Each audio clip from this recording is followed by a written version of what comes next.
Hi, everybody. I am Zane Tomkowski, and I just want to thank you all for taking time out of your day to watch my presentation on the Pittsburgh Penguins organization. The objective of this assignment that I am following is an organization that is utilizing some theories or concepts discussed in our textbook. The theories I have chose to outline in the following slides include evolutionary dynamic capabilities, human relations, and organizational behavior, the goal setting theory, motivational theory, and leadership theory. And I will outline how this applies to the Pittsburgh Penguins organization in slides following the theories. I am going to begin with evolution or the dynamic capabilities. These theories place a significant responsibility for change and learning on the firm and its human resources. Management is extremely important and it can make a difference in the firm's performance, either negatively or positively, and particularly in the ability of the general manager, who uses incentives, policies, and actions that they learn throughout the process. One phrase that I thought was extremely catchy was the strategy, and this is outlined in our textbook as to plan the destruction of one's enemies through effective use of one's resources. The evolution of the Pittsburgh Penguins. The Penguins exemplify this theory through the ability to adapt to changes that have been present to the NHL in the last decade. Mary Lemieux is the current co-owner of the Pittsburgh Penguins. He pushed for salary cap compliance about a decade ago during the lockout season. This allowed for the smaller market teams, such as Pittsburgh, to compete with the larger market teams of New York, LA, or Chicago. In addition to salary cap compliance, hockey's physical nature has changed to focus on more speed and agility. In recent years, you have seen teams that have been trying to emulate the Pittsburgh Penguins by using a core group of players surrounded by young, fast, and driven players. With this allows teams to spend more money on the better players and just try to find the right fit or the right chemistry in a team.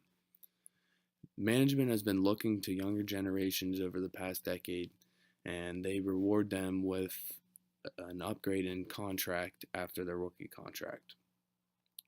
The Penguins actually have been the most successful NHL team in the last decade solely because of their ability to draft within and to train players within their own system, and that is thankful to employees and staff and the general manager. Human relations and organizational behavior. The integration of people into a work situation in a way that motivates them to work together productively, cooperatively, and with social satisfaction. Managers are faced with the task of recruiting, training, selecting, developing, compensating, and appraising talent amongst the league. The Pittsburgh Penguins' human relations and organizational behavior. So, general managers of the NHL are faced with difficult task of recruiting, training, and selecting players for their future in the organization.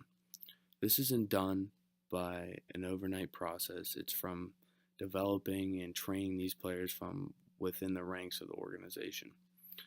The NHL entry draft, trading, and then compensating the best players for the rewarding effort. The youthful injection is extremely beneficial to both the star players and the young players as it keeps a competitive edge amongst them all. Young players are playing with their role models and getting a chance at fulfilling their dream of playing in the NHL, while veteran players are around these young up and coming players whose spirits are not to be broken. This does not allow for stagnancy amongst the locker room and allows for social satisfaction. The goal setting theory. So, during the goal setting theory, incentives are necessary to meet the goal.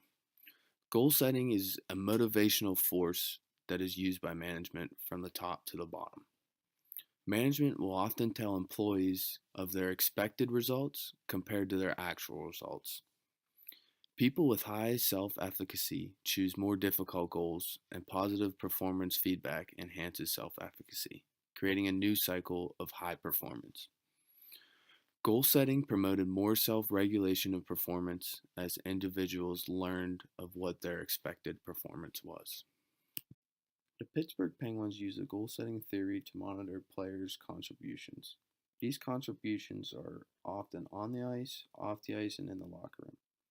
Players often meet with coaches after games, practices to discuss their expected contribution on the ice, as well if they have a good chemistry fit in the locker room.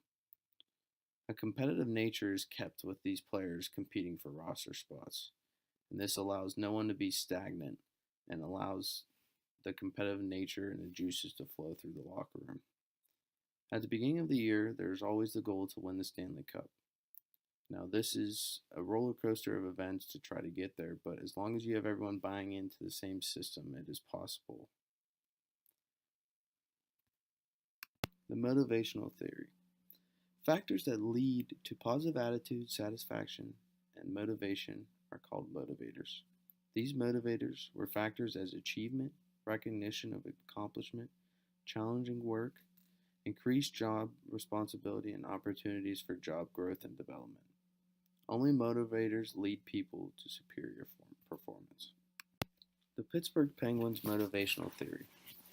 This team was the first team in the salary cap era to repeat as Stanley Cup champions. And it all stems with their captain, Sidney Crosby. In the article that I have outlined, he stated, "I think you have to prove it every year. Nobody gives you anything. Just because we were able to do something before doesn't guarantee anything for next year." The coach even had a great quote. He said, "I think the fact that this team has won 2 championships back to back should just fuel our passion even more to do it." The evolutionary theorem. Transformation comes through competitive conditions. Salary cap compliance, new personnel, youthful rejuvenation, and the search for a new line center allows for the Pittsburgh Penguins to have the new competitive edge amongst other teams. The ability to bring the young guns in and assimilate them quickly is very key for the team culture, and they have built success on it over the past decade. Now, you're probably wondering how the motivational theory applies to this. I think of this as a way the Pittsburgh Penguins bring in all these new pieces and they give them the opportunity to play with Sidney Crosby or Malkin or Chris Letang, and they allow for them to grow as a person and in their job as well. The leadership theory. Function stated as directing, leading, actuating, and supervising. Participative leadership is power equalization. And I think the Pittsburgh Penguins have the power equalization through participative leadership because they have multiple leaders in the locker room that have been there and done that and allow for the young players to emulate their performance and mannerisms. How does the leadership theory apply to the Pittsburgh Penguins? It all starts with their captain, Sidney Crosby. He's a leader of the team, and he is regarded as the best grinder that has ever played the game. A grinder is the hardest working player on the ice, a player that will do the dirty work and go to the dirty areas that no one else will. He is oftentimes the first player to enter the locker room and the last one to leave on a daily basis. Sidney Crosby has been seen in the past to be injured for years, and he's often put his own health in favor of the organization's best wishes. He's constantly giving 110% and trying to get the best out of his teammates. The Pittsburgh Penguins management in a glimpse. Their coach, Mike Sullivan, has had the ability to challenge his star players without alienating them. He's been using the motto, play the right way and stick to the identity of playing fast. He holds every player accountable and they know what their role is within the team.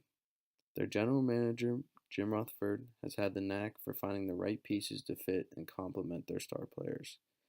In addition, he has to remain salary cap compliant for the level playing field in the league and for the rise in league parity. They have experienced an extreme employee turnover after this past year, and it is only to see Crosby, Malkin, and Letang to stay as veteran leaders. Pittsburgh has more cup appearances, 4, playoff wins of 90, and regular season victories of 467 in the past decade. Their goal is to win every year, and it doesn't matter who they bring in to play with them. They always find a way to win, and that speaks to the system that their whole organization is abiding by, and they are all on the same page towards the ultimate goal, which is winning a Stanley Cup. Once again, I want to thank you all for taking time out of your day to view my presentation. And I have a couple of questions that I would be eager to hear from you, and you can apply this to any organization that you seem fit. Do you think the goal setting theory should be realistic to fit an individual's ability or skill set?